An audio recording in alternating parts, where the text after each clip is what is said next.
이른바 신안 염전 노예 사건의 피해자 가운데 한 명이 부실한 재판으로 피해를 입었다며 국가를 상대로 낸 손해배상 소송 1심 판결이 오늘 나왔습니다. 원고 패소했는데 상식과 원칙, 평균적인 법관에 대해 생각해보게 하는 판결이라고 합니다.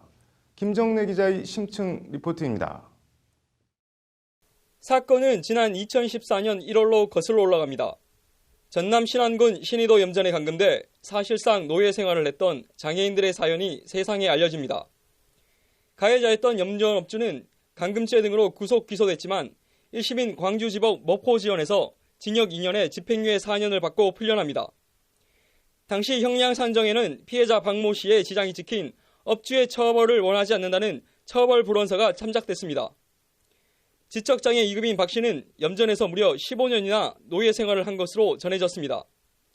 염전업주의 아들이 선고 사흘 전 박 씨를 찾아가 처벌 불원서를 받아서 재판부에 제출한 겁니다. 박 씨 변호인은 이 처벌 불원서가 박 씨 뜻에 반해 작성된 것이라는 입장입니다. 지적장애 2급에 한글도 모르는 박 씨를 속여 처벌 불원서를 받아 제출했는데 재판부가 충분한 검토 없이 처벌 불원서의 효력을 인정했다는 겁니다. 항소심 재판부도 양형 사유를 일부 달리하긴 했지만 1심과 같은 징역 2년에 집행유예 4년으로 염전업주를 풀어줬습니다. 이에 박 씨 변호를 맡은 최정규 변호사는 지난해 10월 국가를 상대로 부실 재판으로 인한 피해 1억 원을 배상하라는 민사소송을 청구했습니다. 그리고 1심 법원은 오늘 원고 패소 판결했습니다. 재판부는 먼저 재판에 잘못이 있다 하더라도 이로써 바로 국가의 손해배상 책임이 발생하는 것은 아니라는 대법원의 판결을 인용했습니다. 재판부는 그러면서 이 사건 재판부 법관들이 위법 또는 부당한 목적을 가지고 재판을 하였다거나 법관의 직무수행 기준을 현저하게 위반했다고 인정하기는 부족하다고 판시했습니다. 요약하면 국가 배상 책임을 인정할 만큼의 잘못은 없다는 겁니다. 박 씨 측 최정규 변호사는 아쉽다는 입장을 밝혔습니다.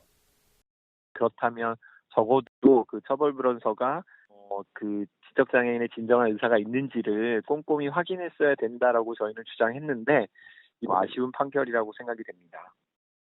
앞서 최정규 변호사는 지난 3월 변론 종결 뒤 박 씨 재판을 진행하며 느꼈던 소외를 자신의 블로그에 남겼습니다.